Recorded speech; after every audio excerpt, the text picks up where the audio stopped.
Alright, magandang araw po sa inyong lahat mga kababayan. Batang Maynila to it's.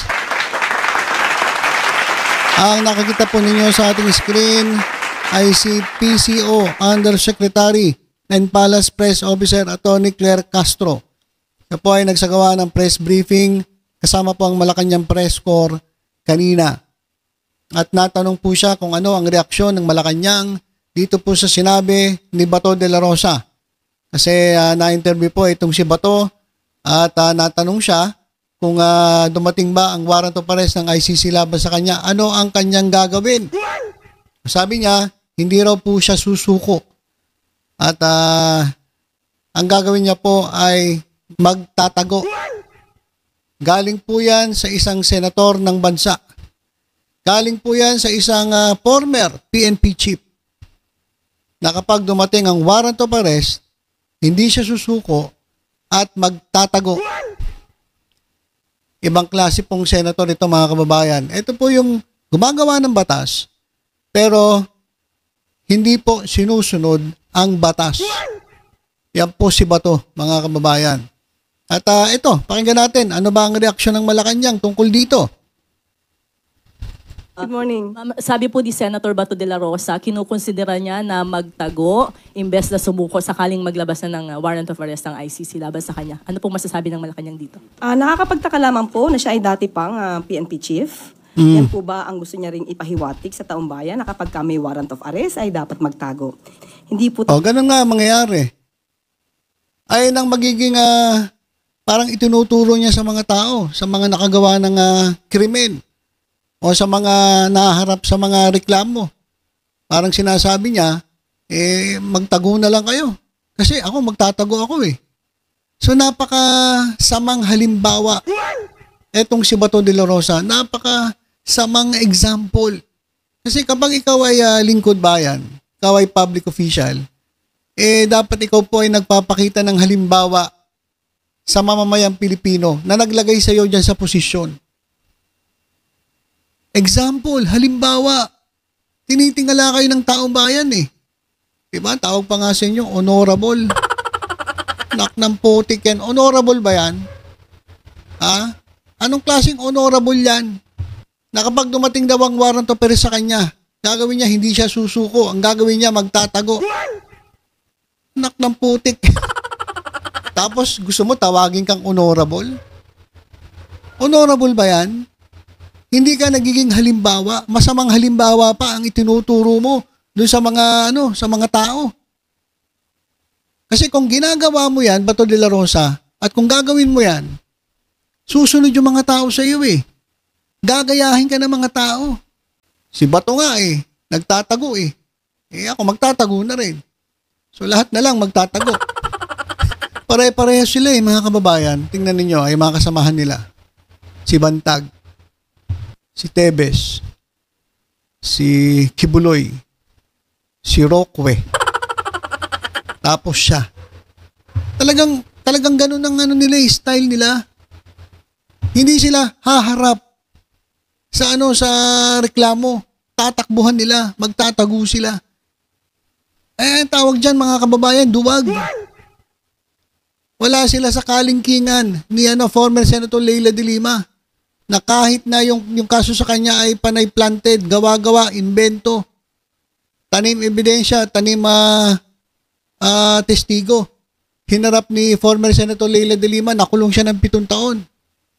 Ay ngayon, tingnan nyo, vindicated, laya.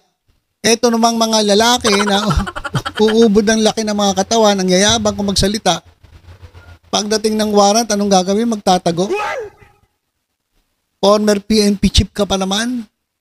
Ngayon, senatong. Nak ng putik yan. Anong klase itinuturo nyo? Tinuturo nyo sa mga sa mga tao. Kaya sabi ni Atty. Claire, yung ba gusto niya ipahiwatig? Gusto nyo nga ipakita? Magagayahan ang may mga kaso rin. Imbis na harapin, magtatago. Talaga tayo magtataka kung bakit natagalan na sumuko or nahuli ang dating si Pastor Kibuloy. Kaya hindi na tayo dapat magtaka. Pare-parehas sila eh. Diba? Sabi ko nga sa inyo, pare-para sila, Bantag, Tebes, Kibuloy, Rockway. Tapos siya. Huwag na tayo magtaka. Pare-parehas ang ano niyan ang kaisipan mga kababayan. Magaling lang sila magsasalita. Senator ka, gagawa-gawa kayo ng batas, magpapahiring-hiring ka ba dyan? Tapos pag, ano ibig sabihin nyo? Yung batas ba applicable sa mga mahihirap lang, sa mga mababang uri? Pero sa mga senatong nakagaya ninyo, former PNP chief, hindi applicable ang batas? Tatakbuhan ninyo? Kukontrahin ninyo? Anak ng putik. Anak ng putik ka talaga, Bato de la Rosa. Well, anyway, sabi po natin, hindi natin sinasang-ayunan ang ganong klase pong Hindi talaga. paniniwala at kanyang nais gawin. Hindi po ito makakabuti sa mga kababayan natin na mismong leader natin ay hindi haharapin ang anumang kaso o complaint na naisampa o maisasampa laban sa kanya. At Tama naman Ako tanong ko lang sa inyo, bakit kayo nagagalit kay Claire Castro? Tama na yung sinasabi ni Madam Claire Castro. Bakit kayo nagagalit? Dapat magalit kayo dito sa katulad ni Bato de la Rosa. Diyan kayo magalit. Marami kasi nagagalit sa PCO Kay Sir J. Ruiz, marami nagagalit dito kay Claire Castro. Tama naman yung sinasabi. Katotohanan. Hindi naman baluktot. Hindi ko nga alam kung ano nangyari sa mundo para pasama na ng pasama Doon sa tuwid, doon pa kayo nagagalit. Doon sa baluktot, kayo tuwan-tuwa. Kagaya na ito ni Bato de la Rosa, yung katokwiran nito baluktot. Pero bakit parang mas tuwan-tuwa pa kayo sa sinasabi ni Bato? Di ba? So yan mga kababayan, yung reaksyon ng Malacanang tungkol dito sa sinasabi ni Calvo tuloy. Ni Bato. Ito tingnan natin, meron pa ata. Hindi po ba sabi natin, parang siya nga yata ang medyo umiwan sa kay dating Pangulong Duterte considering na hindi siya pumunta sa Hong Kong kasama sa nila. Hindi po ba dapat ang kaibigan ay walang iwanan? Tingnan nyo. Sinabihan ka pa tuloy na wala kang kwentang kaibigan. Iniwan mo si best friend mo, Pangulong si former President Rodrigo Duterte.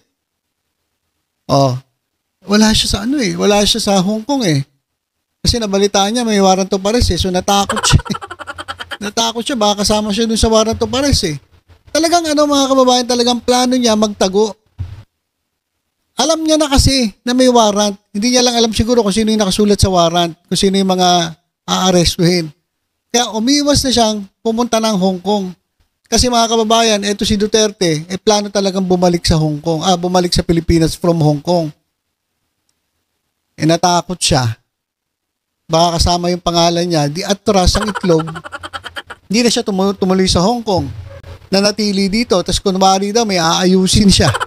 Ayusin niya raw yung mga petition na yan. Pero ang totoo, talagang takot, talagang hindi magpapahuli sa ICC. Natatakot makulong dyan sa dahig. Sarap ng buhay ni former president yan, parang ang nasa hotel daw, sabi mismo ni Sara Duterte. Para daw siyang nasa hotel. Ang problema lang, hindi siya makalabas. Di ba? Pero para siyang nasa hotel. Ayaw ni Bato ng ganun.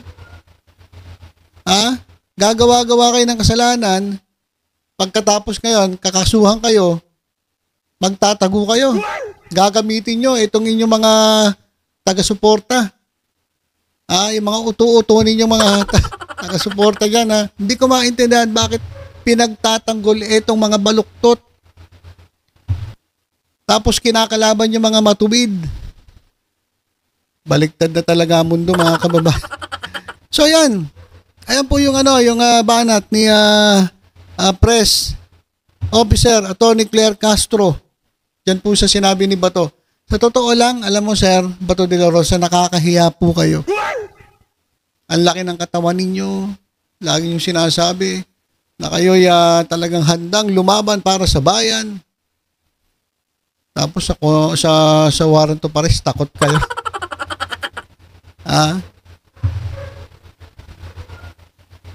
Hindi nyo kayang panindigan yung mga ginawa ninyo. Kapag ganun yun, ibig sabihin nun, hindi niya kayang panindigan yung ginawa niya eh. Takot eh. Diba? Nakakahiya po. Nakakahiya talaga. Na ito nga, former PNP chief at senator ngayon, takot po sa warrant of arrest. Hindi niya kayang panindigan, hindi niya kayang harapin ang kanyang kaso at imbis na sumuko, ang gagawin ay magtatago. Napakagandang halimbawa yan. Napakagandang halimbawa yan. Gaya-gaya lang sila eh. Gaya-gaya sila ng tropa nila. Tingnan mo si Bantag hanggang ngayon nagtatago pa rin. Si Tebes nandun sa Timor-Leste nakakulong. Si Kibuloy ang tagal ng tago. Magaling talaga sila. Ay po ang style nila magtago. Ang si Kibuloy, tago sa ilalim ng lupa. Akala naman nila hindi sila mahuhuli. si General Torre walang tigil. Kahit nasa ilalim ka ng lupa, hanapin ka ni Torre. Si Duterte ayaw sumunod. Hindi niyo ako pwede dalhin dyan sa dahig. Dito na lang ako sa Pilipinas. Ay sabi ni Torre, hihilahin ko yan. Hihilahin ko yan. Tingnan mo, hihilahin ko yan. Tapos marami nagalit. Kasi ang tagal na ng oras di ba? Ang tagal na naghihintay. Wala namang kahinatnan. Yung TRO na sinabi ng mga tulonggis nila mga fake news, meron na raw, wala naman. Hindi nyo talaga matatakasan ng batas. You can hide. Hindi pala. You can run, but you cannot hide. Alam naman ni Bato yan, di ba? Hindi sa lahat ng oras ay matataguan nyo ang batas. Magtatago kayo sa hustisya. Kaya ito si Bato de la Rosa, ibang klase talaga, nakakahiya po. Ito ng ating former PNP chief at ngayon senator. Kaya mga kababayan, paalala ko lang po sa inyo. Ito ba, iboboto nyo pang uli? Senator, gagawa ng batas, pero hindi niya kayang sumunod sa batas? Isip-isip po tayo mga kababayan. Isip-isip po. Nakakahiya po itong taong ito. Sayang, laki ng katawan. Tapos hindi kayang panindigan yung kanilang ginawa. Okay, so yun lang po mga kababayan. Basta tutok-tutok lang po dito sa Batang Maynila to sa iba pang updates. Ingat po tayong lahat. God bless po.